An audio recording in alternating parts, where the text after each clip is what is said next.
Class 12 के विद्यार्थियों ध्यान दीजिएगा। हम लोग को क्या है, कल इनवर्स ट्रिगोनोमेट्री किया, आज हम लोग मैट्रिसेस भेज रहे हैं और मैट्रिसेस में पक्का 10 क्वेश्चन लिख दिए हैं। 10 क्वेश्चन में, क्योंकि थियोरेटिकल इसमें ज्यादा है और जहां मैथमेटिकल रहेगा वहां बना बना के बताएंगे। ठीक है, तो इसमें जरा सा डायरेक्ट देखिए, पहला क्वेश्चन में आता है, वीडियो को जरा ध्यान से देखिएगा और दोस्त यार में इसको शेयर भी जरूर कीजिएगा। ठीक, देखिएगा ध्यान से क्या बोला है। पहला मैट्रिसेस में जितना इंपॉर्टेंट क्वेश्चन बन रहा था वो आपका हर चैप्टर का 20-20 क्वेश्चन जाएगा। ठीक है, जैसे अभी एक बार थियोरेटिकल मैट्रिक्स में भेजे, मैट्रिक्स का 3 वीडियो जाएगा। ध्यान से सुनिए, मैट्रिक्स का कितना वीडियो जाएगा? 3 वीडियो जाएगा। पहला वीडियो हम लोग का इधर जा रहा है जितना चैप्टर वाइज में बना है एनसीईआरटी आरएस अग्रवाल में। उसके बाद दूसरा जो जाएगा खाली मैथमेटिकल रहेगा। क्या रहेगा? मैथमेटिकल, इसका ऑब्जेक्टिव का। ठीक, तो यहाँ क्वेश्चन में आ जाते हैं, बोलेगा सर ज्यादा बोलते हैं जरा सा। ठीक है, देखो इफ, पहले स्क्रीनशॉट कर लीजिए क्वेश्चन को। जो असाइनमेंट दिए थे, ध्यान से सुनिएगा, जो असाइनमेंट दिए थे उसी का सॉल्यूशन आपको बता रहे हैं। उसी का क्या बता रहे हैं? सॉल्यूशन अभी। ठीक, तो सॉल्यूशन में सारा ये पीवाईक्यू क्वेश्चन मिल जा रहा है। पक्का है कि आपका 10 क्वेश्चन में आपका यहाँ से 1-2 क्वेश्चन आपको एकदम भिड़ना ही है, 100% है। ठीक है, अब देखिए स्क्रीनशॉट कर लिए होंगे ना। तो पहला देखिए, x + y नो है, यही सॉल्यूशन बगल में करेंगे, यहाँ पे ध्यान देना है। सॉल्यूशन यहाँ करेंगे, ध्यान देना है। ठीक है, देखिए यहाँ क्या है, x + y, देखिए x + y z बराबर 9। अब यहाँ देखो x और z, y और z का वैल्यू 7 है, तो यहाँ अगर हम 7 रखेंगे तो x बराबर देखो 2 वैल्यू आया। अरे ये उधर गया भाई, इतना का वैल्यू हम लोग का निकला है। कितना निकला है? यहाँ देखो z दिया है, सॉरी 7 दिया है ना, तो 7 दिया है, तो यहाँ से इसका 2 निकल गया। अब ये 2 को मान यहाँ रखो, तो 2 यहाँ रखेंगे, सपोज करो x, यहाँ से x का वैल्यू निकला, x का वैल्यू यहाँ 2 रखेंगे। देखिएगा 2 + z बराबर 5 है, यानी z बराबर 3 आ गया, इधर आके घट जाएगा, z निकल गया। अब x और z और x का वैल्यू इक्वेशन 1 में यहाँ पे रखिए, इसी इक्वेशन में रखिए x और z का वैल्यू, और देखिए वैल्यू निकलेगा कि नहीं। तो एक z 3 और 2 + 3 प्लस देखो तो y बराबर, सॉरी y के वैल्यू निकालना है, तो y + 3 बराबर 9। देखो 3 और 2 5, यानी y बराबर 4। अब इसको जोड़ेगा, क्या करना है, x + y + z है, तो देखो 4 और 2 6, 6 और 3 9, यानी ऑप्शन ये हो गया। समझ में? तो ऐसा क्वेश्चन हल नहीं करना है, जो सबसे बड़ा रहेगा वही आंसर होगा। सीधा दिमाग बैठाना है। मान लो हम हल करके बताए ना, लेकिन सिंपल तरीका है कि यहाँ से क्या किया ना, फिर से देखो इसका वैल्यू यहाँ पे देखो 2 रखें, जगह नहीं है, यहाँ पे बना रहे हैं, जरा ध्यान दीजिएगा।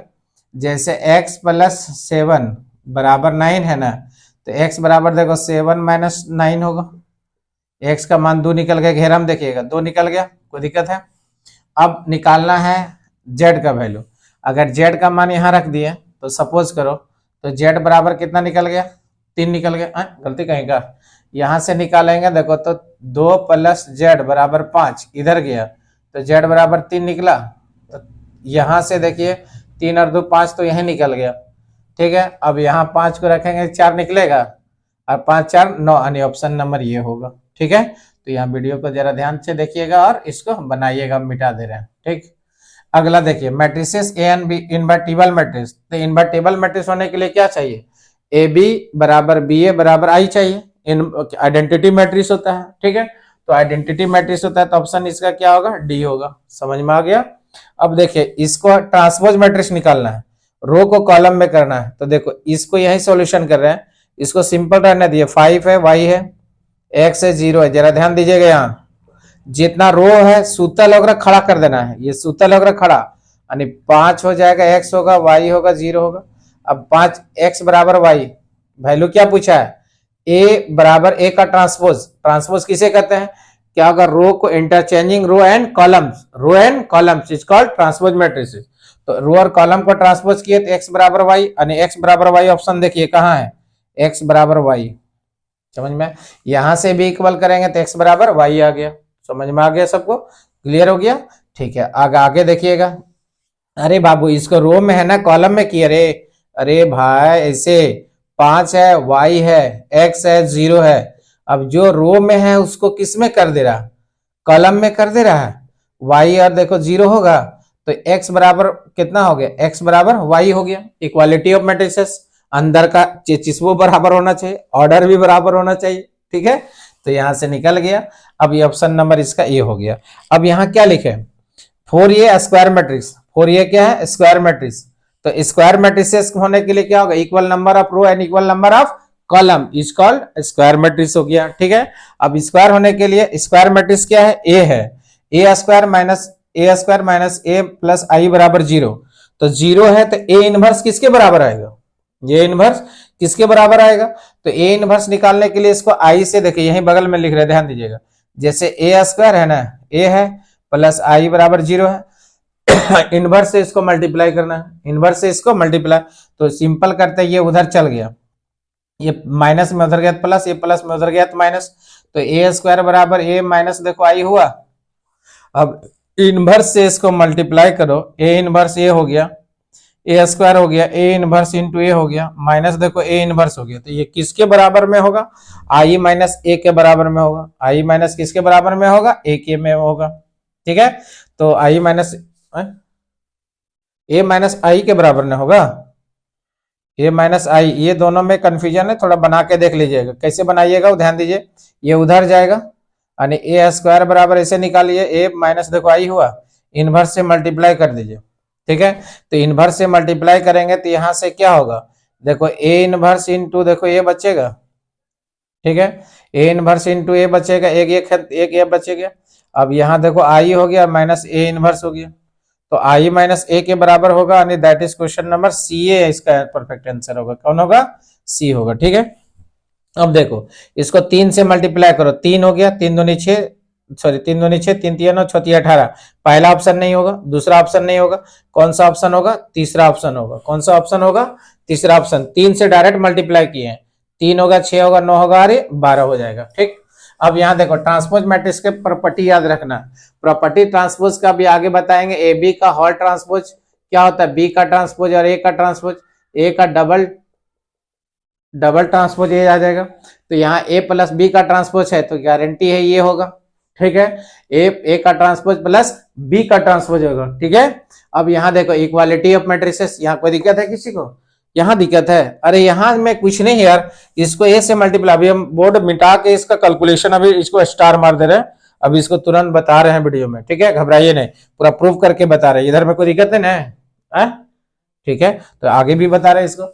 अब यहां से देखो ट्रांसपोज ऑफ प्रॉपर्टी में ये भी प्रॉपर्टी है ट्रांसपोज का, बी का ट्रांसपोज और ए का ट्रांसपोज, डबल ट्रांसपोज निकालेंगे तो ए आ जाएगा। तो यहाँ देखो ए प्लस बी, अब क्वेश्चन में आएगा ए माइनस बी, अगर यहाँ माइनस रहता, सपोज करो यहाँ माइनस रहता तो ये वाला ऑप्शन होता, ए होता, लेकिन यहाँ क्या प्लस है, इसलिए ऑप्शन क्या होगा, बी होगा। ऑप्शन क्या होगा, बी। अब देखिए यहाँ से वैल्यू निकालना है, तो ये मने इधर गया, एक्स का वैल्यू कितना निकला, 4 मिल रहा है, यहाँ भी 4 है, ठीक है। अब y का वैल्यू 6, तो y का वैल्यू 6 है, तो y का वैल्यू देखिए तो निकाल, y का वैल्यू 3, यानी ये यहाँ आ गया, मतलब ऑप्शन नंबर ये आ गया, पहला ही क्लियर है ना।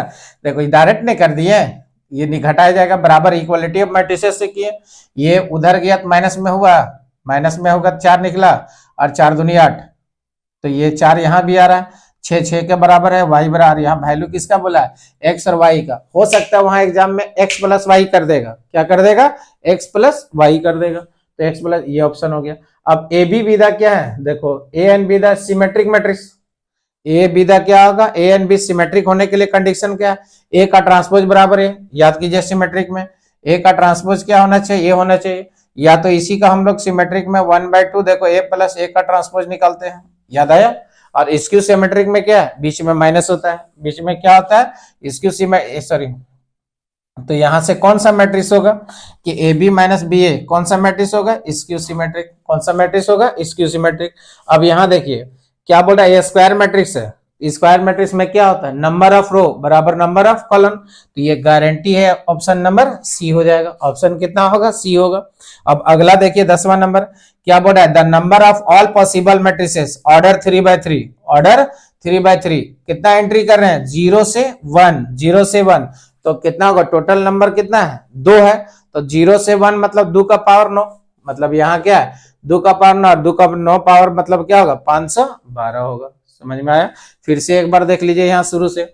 हम लोग यहाँ से क्या किए, इसमें याद रखने के लिए जब ऐसा क्वेश्चन रहेगा जो बड़ा संख्या रहेगा उसी को टिक मारेगा। कितना है 9, लेकिन कंफ्यूजन नहीं, उसको थोड़ा सा बना लेना है।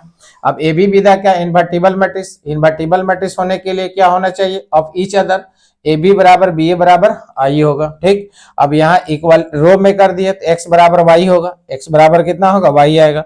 फॉर ये सिमेट्रिक स्क्वायर मैट्रिक्स ए है तो ए स्क्वायर माइनस ए प्लस आई बराबर 0। ए इनवर्स किसके बराबर होगा, इसके बराबर होगा। इसको 3 से मल्टीप्लाई, 3 6 9 और 18 हो गया, ऑप्शन सी हो गया। इसमें ए प्लस बी का ट्रांसपोज बोला, ऑप्शन नंबर क्या हो गया, बी हो गया। अब यहाँ से एक्स का वैल्यू 4 आ गया, वाई का वैल्यू 3 आ गया, ऑप्शन नंबर ए हो गया। अब ए बी सिमेट्रिक मैट्रिक्स है तो ऑप्शन कितना होगा, ए हो गया। ठीक है, इसमें स्क्वायर मैट्रिक्स है, दोनों का बराबर बोल रहा है तो ऑप्शन नंबर क्या हो गया, सी हो गया। इसमें हम लोग 0 और 1 एंट्री है तो 512 हो गया। ठीक है, कल डिटर्मिनेंट जाएगा। वीडियो कैसा लगेगा वो जरूर बताना। Okay, bye, good night.